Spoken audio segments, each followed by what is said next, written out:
Local industry, that's a hot topic. Where we've been and where we're going. Are we still vested in oil and gas? Are we still tied to the hip? That's a big question because it impacts us here locally. Also tourism just north of the border up in Durango area. Is there going to be any changes there? So we're going to talk about that and more in this episode of The Den.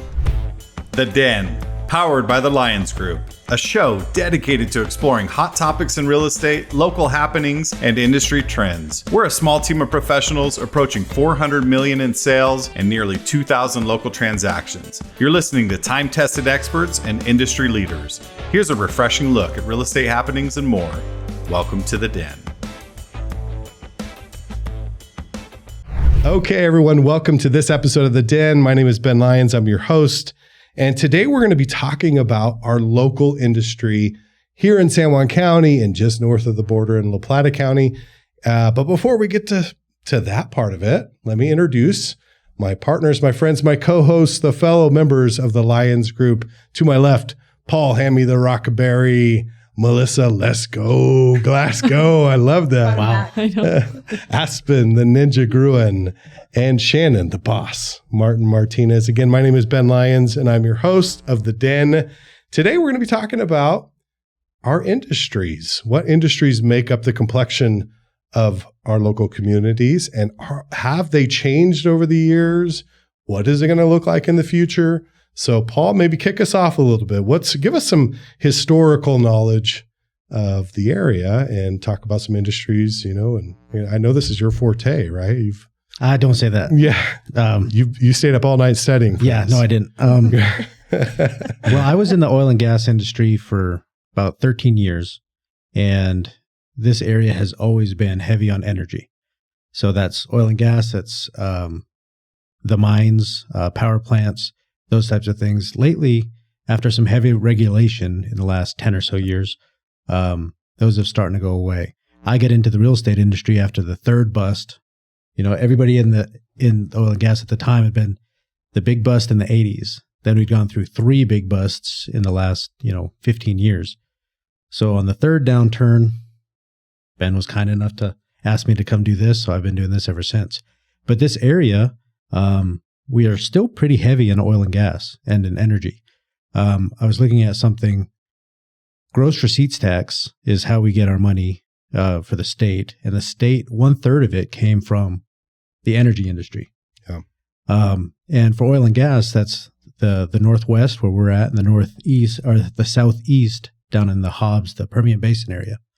So we don't hear much about oil and gas anymore. Some of the big companies that were active in the community have left the area, like the Halliburtons, the Conocos, the Burlingtons. Those are pretty much gone and not the big players anymore, but there's still quite a bit of activity in the Four Corners in oil and gas. Yeah, and more locally owned. Yes. Correct? Yeah. I mean, some of the big players have moved out, but we have locally owned companies, and we still have some big players. But so that complexion, and that changed when? When do you think? Like it was 2012 or? I would say 10? right 2017, I think, right when Hillcorp came, really everything started to change in the area. Conoco had left, XTO had left right around there. Chevron became a smaller player, and kind of the independents took over. Yeah. And then Mayor Duckett shifted kind of our focus. He wanted to go towards more outdoor recreation, so more like a Moab, kind of a destination area. And then I was on a panel, Retire Northwest New Mexico. So there's been a big push to bring retirees to this area. Yeah. So kind of to diversify what we have. So now everybody asks, what's our main economy here?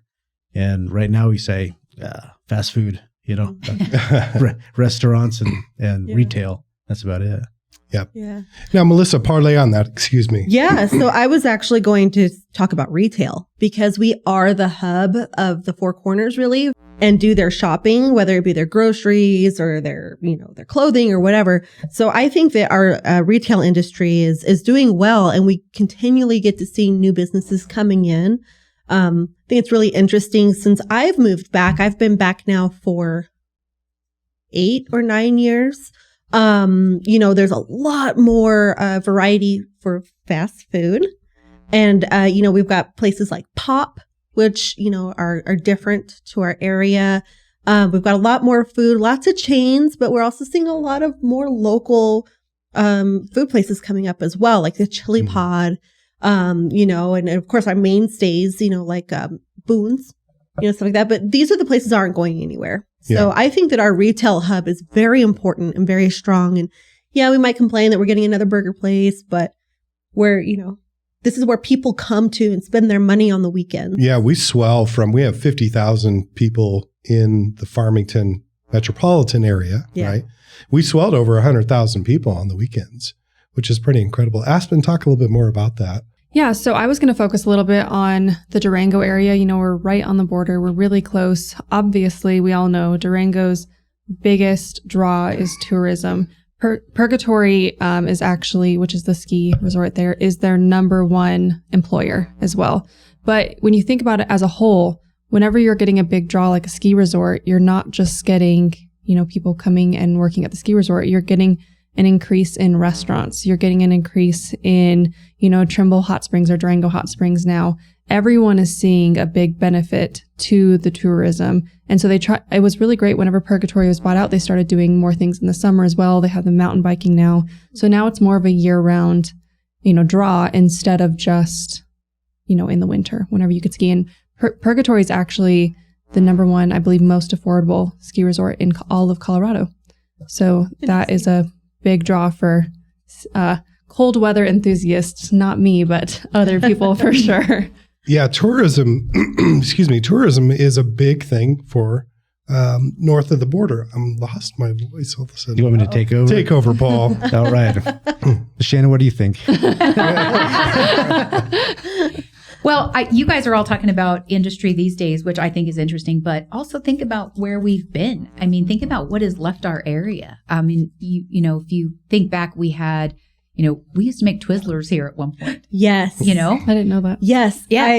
We had a little factory here. What's it called? Field trip. I think I was in kindergarten or maybe first grade. We went to the Twizzler factory. We used to have, up on Harper Hill, they used to convert mobility automobiles to be accessible for handicap. Huh. So we had that. That's no longer here. Just think about, we are Farmington. I was going to say farm town. Mm-hmm. And how many you see Sutherland Farms, dropping off. You now see that Kirby Orchard now up for sale. My grandparents own Downey Farms out in Cedar Hill. There you go. Mm-hmm. Yeah. And it's just crazy to think of how many farms we have left, how much we're growing, producing. I mean, we still have Nappy, but of course that's not really ours in Farmington area, but it does employ quite a few people, which is good. So, and they are putting up a plastics manufacturing facility up there, is from what they're saying. It would be nice to see some manufacturing coming back. If we're not going to have the oil and gas, which has really been the biggest income earner for the majority of people in our town, it would be good to have some manufacturing, because it's not necessarily to put down fast food hospitality industry, but these are not really sustainable, high paying jobs. Right. Somebody that's waiting tables, you can wait tables your whole life. And I'm not saying there's anything wrong with that, but most people, that's a stepping stone job. Well, they support base economies, so that they're not what brings the money into town. They're how we spend it. Exactly. And exactly. So it'd be nice to have some of those industry jobs that are manufacturing. One thing we haven't talked about in a big manufacturer in this town is Pesco, and they have a lot of jobs, and on that line, Walmart, Sam's Club, the hospital, the new hospital that they're building as well. Yeah, so those are the big employers in the area. You mentioned the plastic manufacturing. Is that dependent on a railway? Because that was the last I heard about it, but I didn't know if you had any more. I think they're going to start it and start shipping it. Everything, we've been talking about a railway for decades now. They think they have the ability to do it now. I think the tribe and the local Four Corners economic development, I think, has been a big part of that. I think they have a way forward, and I think there's maybe 8 years left in that plan to get it started. But yeah, if we get a rail here, that's why a lot of our manufacturing left. It took, it's so expensive to ship anything out. That's why a lot of, we couldn't do a lot of the refining anymore because it was so expensive to ship everything. Yeah, refineries. We used to Yeah. have a lot of refineries. We had refineries here. So now all of the gas that we make here gets shipped to Albuquerque, refined there, and brought back. Same with our mail. So we're very small. They've taken away a lot of the hubs for us. And actually, on our drive, my wife and I took a little weekend trip. We went north and we went through Cortez and some of those areas up there. And I thought to myself, what an incredible impact a railway would have on this area. I mean, we could export all of the farming, all of the ranching. There's still oil reserves everywhere. And the biggest problem for the oil right now is the capacity of the pipeline, the natural gas component. Now, that infrastructure is built out pretty well. You can probably speak to that more, but we have all this ability to do manufacturing and really blow this area up with manufacturing and other things that are export purposes with a railway. What are your thoughts on exploring that more? I know it's in the works, but I mean, we've been talking about that for years. Do you think it's really got some traction? As far as the railway, I don't know. I don't think I have anything positive to say about that, but there are businesses that would come in here if they had a way to manufacture something and ship it out for, relatively cheap. Our airport can't support, the larger planes for shipping. Everything's got to go to Durango, or we're doing trucks. And in Farmington, if you're here listening, you know that we're 2 hours away from a major highway. So it's very hard to manufacture here and get it out and it be cost effective. Yeah. And I think what you said earlier was pretty critical. I mean, I feel like we've peeled from the hip of oil and gas quite a bit over the years. Now, I love oil and gas. It's fantastic. It provides money for our schools and for our towns, provides jobs, great paying jobs. But it's also nice to not be paired at the hip with it, because when there is a bust, when there is a downturn in the market, we're tied directly to that. Yeah. And then if we had any type of a boom right now, we don't have the inventory to survive that. There would be hardships on families. So the outdoor recreation is pretty key. Let me know your thoughts on that, Melissa. What are your thoughts on how big of a push that is, and how far away have we been moved or separated from oil and gas because of the outdoor initiatives? I think that we could market Farmington and the Four Corners area even more with the outdoor recreation, because when we talk to people coming here, they want to come here because of the fishing, because of the trails and stuff like that. So I think it's something that we could continue to market even more, and it would just draw more people to our area. I don't know, I don't really feel comfortable commenting on the oil and gas part of it because I've never been party to that. But I do know, you want to keep our lands clean and accessible, and you can't do that if you've got a bunch of rigs out there, right? So I don't know. Hold on. And this is where we got. Yeah. And this is great. This is good. I would say this, in defense of the oil and gas, it's one of the highest regulated of course industries out there. So I'm not against it. Right. No, I just want to say we want to work, or say we. I've been out of it for 7 years. Yeah. The goal is to have the least amount of impact on the environment. Yep. Right. So that's why everything that goes into the wells or into the ground, or any of the water that comes out is well tracked, taken care of. There's almost no spills that happen anymore. When they do, there's a huge cleanup. Yeah. Using more organic material. Yeah. I mean, and your husband is still in the business. But I would say what we used to do, and that's why the oil and gas was such a good base economy or economic driver, because when we had one rig out there, you could count the number of jobs. It was dozens of jobs. You put a big drilling rig out there and it was hundreds of jobs. Yeah. And that's what really drives or allows you to have, I thought we were big time when Olive Garden came here. Yeah. Now we're getting a Whataburger. Yeah. So look at us. We're getting big, but I don't know of the economies we have right now, or the businesses that we have right now that you could say that. Like this one thing that we're doing, this one well we're working on, employs, dozens. I think that's the problem, though. There's no other businesses that you can say that about, and that's not a good thing. Yeah. Whenever you're talking about economic diversity, you have to have multiple things that are drawing people to the area, and that might be differing opinions, and that they might agree with some or disagree with the other, but you have to have different things. So I think the outdoor push that they're doing is excellent. I mean, they're cleaning up the river, they're getting the trails going. There's all these different ATV things going on now. We do have quality waters here. Why wouldn't we focus on something? We live in such a unique area, the high desert area with the bluffs. It could be a tourist destination, but I think we can all agree right now it's not.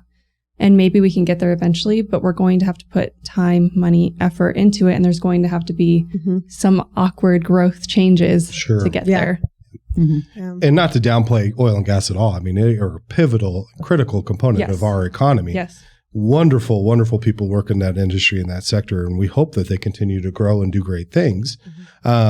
And also the power plants as well. But I agree in the sense that we need some diversity because that's what brings me back to the point of being tied to the hip. When you're tied to the hip, when they go down or they have an off or a bust, then we're subject to that. And and that correlation is hard for a community to absorb.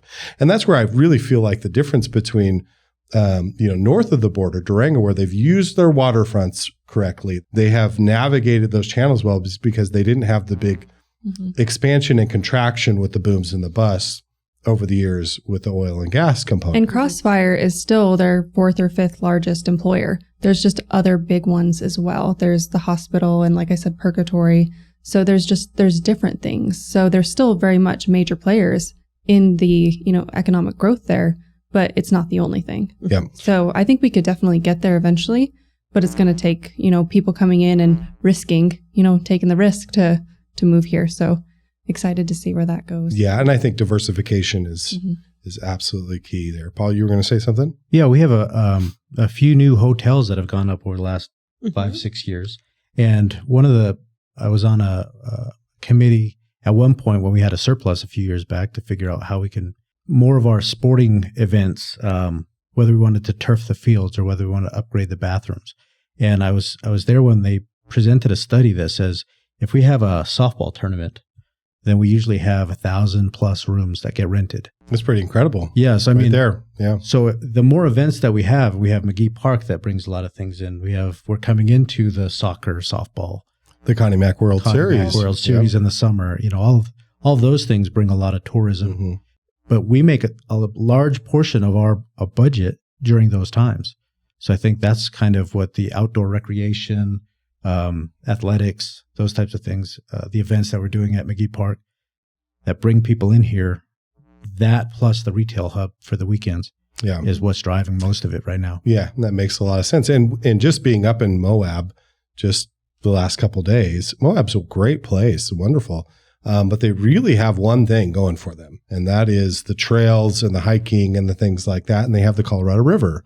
We have all of those amenities right here too. We do, yeah. We really do. We have some spectacular views like they do. We really, and I love the outdoor initiative in that regard because that brings the tourism here. But I have to say, just shifting gears a little bit, a couple of years ago, I sold 3 homes to 3 separate retirees moving to this area. And I asked them the same question. I said, why Farmington or why San Juan County? And they all had the same response. It was incredible. And I've talked to Shannon and Paul about this over the last couple of years, but the same response has been, number one, the weather is incredible here. It's very mild, but you still get the 4 seasons. Number 2 is the access to and proximity to outdoor amenities, the river, the hiking, the trails, golf courses. We have the number one, well, it used to be the number 1 ranked community golf course in the country for several years right here in this town. So pretty cool amenities there. And the third thing was the people. The people really here, you have a special community. You have people that get behind their children's sports. They get behind whatever activities going on. And for retirees, they like to plug back in. And hopefully we can create that community and that culture where retirees really love to be here and watch and support those types of things. But it was fascinating to me. I don't know if any of you have worked with any retirees that moved to the area here locally, but did you get the same story or? The only thing I would add is the elevation, because a lot of people that I work with, if they are retiring or they're moving from Colorado down, maybe they were just in Bayfield or Vicedo or Pagosa, But I mean, it is a big elevation difference, which can affect different health things as well. Mhm. So that's the only kind of difference that I've heard. Yeah. Yeah. Elevation can be big, especially people coming here. Mm-hmm. And that was one thing and I had that conversation with those retirees, like, are you sure? Because it is a mile higher. And these people all had lived all over the world and chose this area because they understood and the elevation didn't bother them. So that was, it was cool to see that. So hopefully we'll get some traction with the retirees as well, because I really think it's a great area for them. And hopefully the railway will work. I mean, we even have coal. I know coal's a dirty topic to a lot of people, but it's still used and it is still something that can be exported and it can be done in a way that isn't harmful to the environment with the carbon sequestering and things like that. There are ways to do it.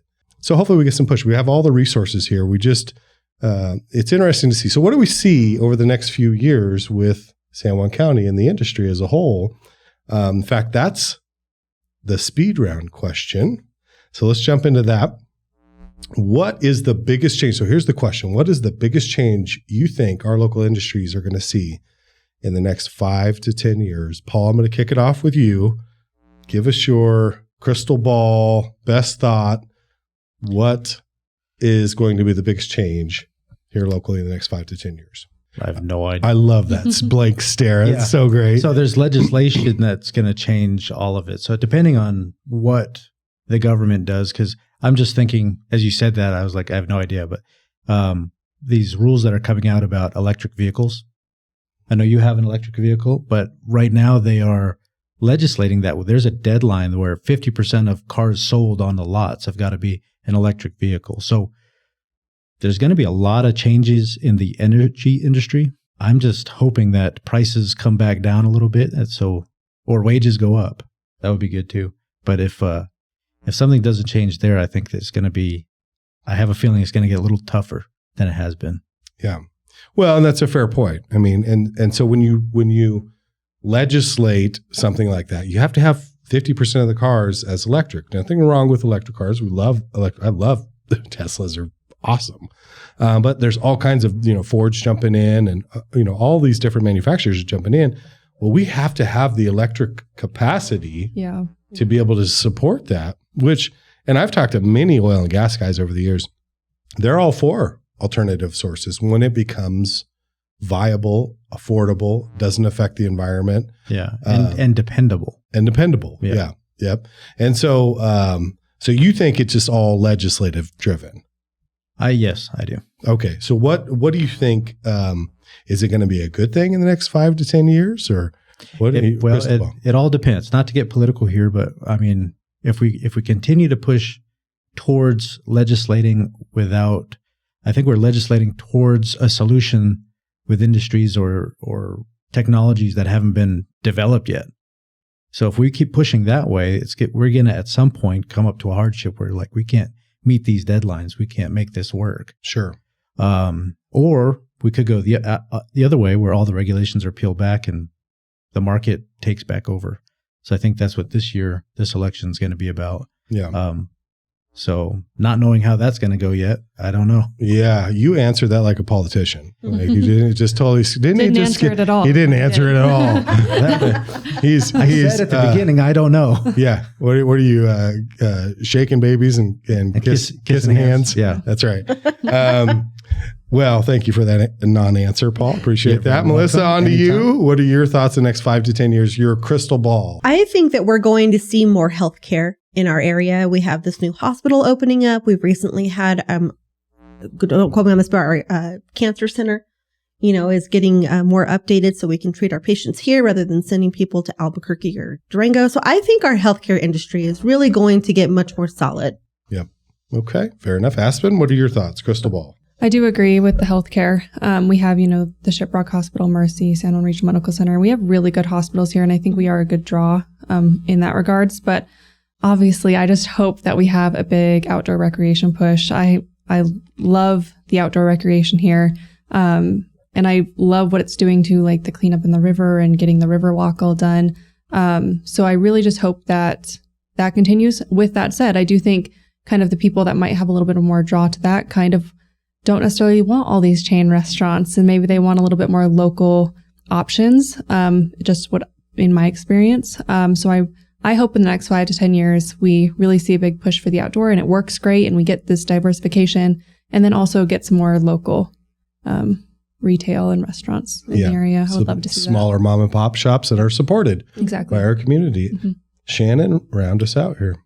So I would say depending on where things go, if they could get the railway going, I think we would see a lot more industry come back to our area because we have a lot of open space that we could put in, facilities for that. We definitely have a lot of employees. We have a lot of people in the area that would come for work. I think that would be a nice change. I think that would help boost our economy. I think it would give people a better quality of life with some higher paying jobs around here. So I would hope to see that. But again, that depends on if the railway shows up or not. I think if it does, I think we'll see us move towards that. Yeah, railway would be incredible. Mm-hmm. It really would be. I'll just round us out real quick because we're running short on time. But my opinion is the same. I think the more we can diversify, the better. Our outdoor initiatives are fantastic. Our retirees coming in are great. So I see a really good picture for San Juan County. And of course, just north of the border up in the Durango, Bayfield area, Pagosa, I mean, they are tourism driven. There's nothing wrong with that. And I think they're going to continue to remain that way for a lot of years. So that finishes our talk for today, but we're going to move right into my favorite part of the podcast. It's called the Lyons Pride. We take pride in our community as Lyons Group. We do things to impact our community for the better. And we always want to highlight someone or some entity or some event that does the same. So today for the Lyons Pride, Paul Berry, take us away on who your thought or your pick is. Okay, mine is somebody that is very involved in the community. She's been behind the scenes. She's a very powerful person in the volunteer sector. I think we all know her, Nancy Shepard. Oh, Nancy! She was, I think, she was the dean of the Community Learning Center at the college for about 20 million years, something like that. My mother-in-law actually worked for her for over 20 years, but she started Leadership San Juan. You went through that. I went through that. Aspen's going through that now. She's been on so many committees and she has her hands all over this community for the better. So I would like to thank Nancy Shepard. Nancy Shepard. What a great pick. Mm-hmm. Have you met Nancy? I have. Yeah. She's fantastic. Yeah. And she went and got her doctorate a few years ago. I guess that's been maybe 5 or 7 years ago. Have you met Nancy? No, Shannon? Oh, not personally. Okay. But I do know how active she is in her. Well, I can tell you she's a gentle soul. I went through Leadership San Juan in 2002 and I was the curriculum chair in 2003. And the reason you all have rules now is because of me. So Nancy, if you're listening to this, we just want to tell you, thank you for what you do in our community. Thank you for all the work you have done for the San Juan College, for our community here locally, all of the business leaders that have gone through and been in your presence and all the great things that you have done to help support growth in people over the years. It really has been impactful. I think about all of the alumni that have gone through Leadership San Juan and the fingertips. Everyone has been touched by Nancy at some point or another. And we just want to say we see you, we thank you, and welcome to the Lyons Pride. We're excited to honor you for that. So thank you for that. And we are rounding this out here. If you have a topic that you'd like us to talk about, please comment on this video or reach out to us. All of our information is listed below. You can reach out to any one of the Lyons Group. We have 5 members here. We love to respond, have engaging conversations. We would love to sit down with you for either a buyer analysis or a seller analysis. If you reach out to us, we'll send you one of our buyer guides or seller guides for free. That's a free service that we send out, and it hopefully will help you on your journey there. And we would love to talk with you and set up a consultation. Our next podcast episode is all about manufactured homes. Are manufactured homes a good investment, whether it's your primary residence or an investment property? We'll discuss that and more on the next episode of The Den. Until next time, we'll see you then. Thank you for listening to The Den, powered by the Lyons Group. Hit the subscribe button to keep informed on real estate happenings. If you'd like to learn more about the Lyons Group, visit sjc.com. sjcbroker.com. Complex markets require complex strategies. The Lyons Group can give you a true advantage in any market. Whether you're buying or selling, residential or commercial, contact us directly at sjcbroker.com. We're time-tested experts with a client-first approach, and we'll see you next time in the den.